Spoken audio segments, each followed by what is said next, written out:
सोमपाल जी, हम आपसे आखिरी प्रश्न पूछना चाहते हैं, बट ये थोड़ा सा दो भागों में मैं लेना चाहता हूँ।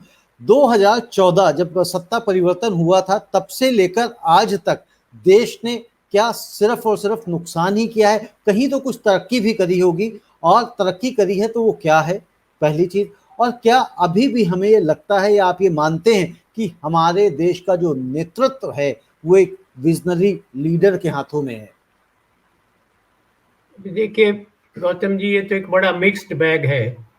कुछ निर्णय अच्छे किए थे सरकार ने, जैसे कि कोयले का जो खदान का काम था, खनन का, उसको मुक्त कर देना। उससे कोयले की आपूर्ति बढ़ी, पावर जनरेशन की कॉस्ट कम हुई, पावर की कॉस्ट कम हुई, उसका सतत उपलब्धता बढ़ती गई। कुछ अर्थों में, काफ़ी अर्थों में भ्रष्टाचार भी कम हुआ। इसी तरह से जी स्पेक्ट्रम की खुली नीलामी की, हालांकि पहले बारे में जिसके जिसके जिसके कारण पहली सरकार बहुत बदनाम हुई थी, वो जो 1,72,000 करोड़ रुपए का आकलन किया था उस समय के सीएजी ने, तो अब इन्हें 77,000 करोड़ मिले।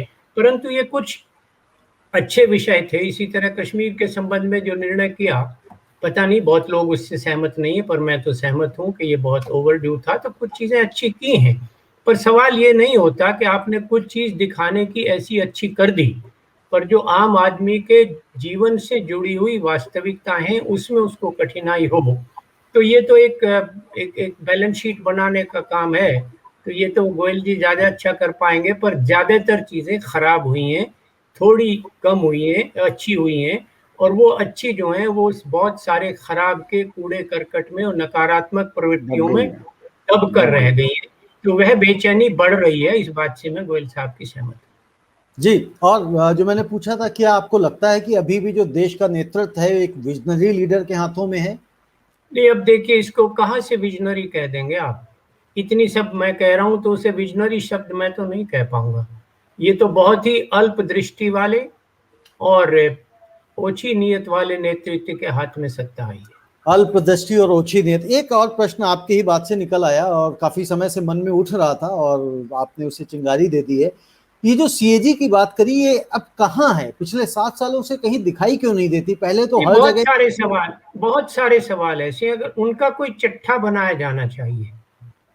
डीजल के दाम हो, खेती के वो एमएसपी जो है वो स्वामीनाथन आयोग की C2 के ऊपर 50% जोड़कर करने की बात हो, खेती की आमदनी दोगुनी करने की बात हो, आत्मनिर्भरता की बात हो, स्वच्छ भारत की बात हो, डीजल के दामों की बात हो, रुपए को 30 रुपए डॉलर पे लाने की बात हो, तो कौन एक पैरामीटर है? इन सबको तो एक ये अनुसंधान का विषय है। आप जैसे लोगों को इनके पुराने भाषण और वक्तव्य पार्लियामेंट के भी, बाहर भी, चुनाव के दौरान जो दिए थे, उन सबका बनाकर उसके ऊपर ये हुआ कि नहीं हुआ, ये होना चाहिए था कि नहीं होना चाहिए था, उनकी हाँ, भाषा का होना इस्तेमाल। चाहिए था कि नहीं तो होना चाहिए था? एक आपको टेबल बनानी पड़ेगी, उसकी बैलेंस शीट बनाने में गोयल जी आपकी मदद कर देंगे, चार्टर्ड अकाउंटेंट है।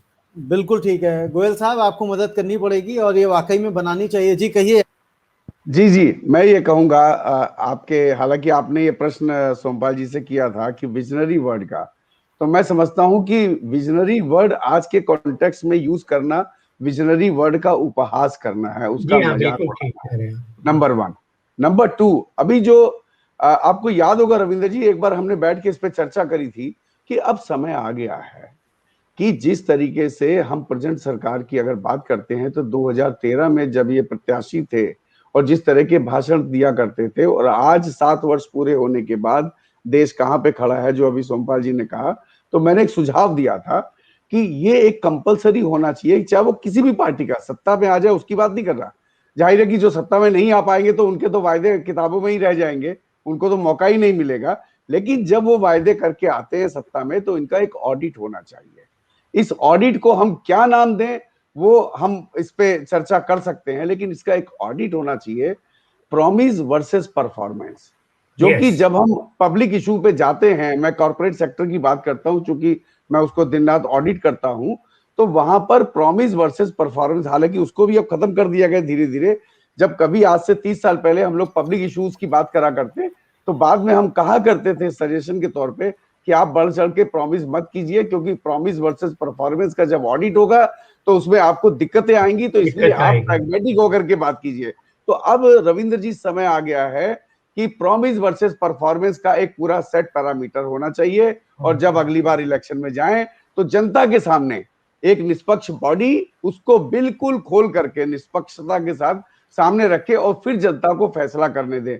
दूसरी बात, अब आपने बहुत सारी बात करी कि हम कहां पहुंचे हैं, तो रविंद्र जी जैसे अभी कुछ नाम तो गिना दिए सोमपाल जी ने, आप देखिए स्टार्टअप इंडिया, आप देखिए स्किल इंडिया, आप देखिए स्वच्छ भारत का अभी अभियान का जिक्र किया, आप देखिए अपना स्मार्ट सिटी, आज मजाक के तौर पे कहा जाने लगा है कि इन स्मार्ट सब का ये सिटी, लंबा विषय है गोयल साहब, इसको हाँ डिटेल मतलब में ये नहीं बहुत जाने लंबा के विषय है। बजाय इसको डिटेल में लंबे से फिर बहुत- बात करेंगे और फिर इस पे चर्चा करेंगे, व्यापक चर्चा करेंगे कि क्या क्या उन्होंने वायदे किए थे, चाहे वो 100 दिन में काला धन लाने की बात हो, चाहे जिस तरह से रुपया के मुकाबले डॉलर को हाँ, मजबूत करने बहुत की बात सारी है, करी जा उसे रही थी, डिटेल में बहुत ना सारी जाए चीजें आप। उसके ऊपर चर्चा और करेंगे। और इसमें आज कोई आज के छप्पर इसकी कार्यक्रम बात से नहीं कर रहा एक है। ही चीज निकल के आई है, और वो ये निकल के आई है कि नीयत में ही खोट है। अगर नीयत अच्छी हो जाएगी तो सब कुछ अच्छा हो जाएगा, सब जी। कुछ संभव है, सब कुछ पॉसिबल है। सिर्फ और सिर्फ एक व्यक्ति की ईगो है, और ईगो की जो मार है वो सारा का सारा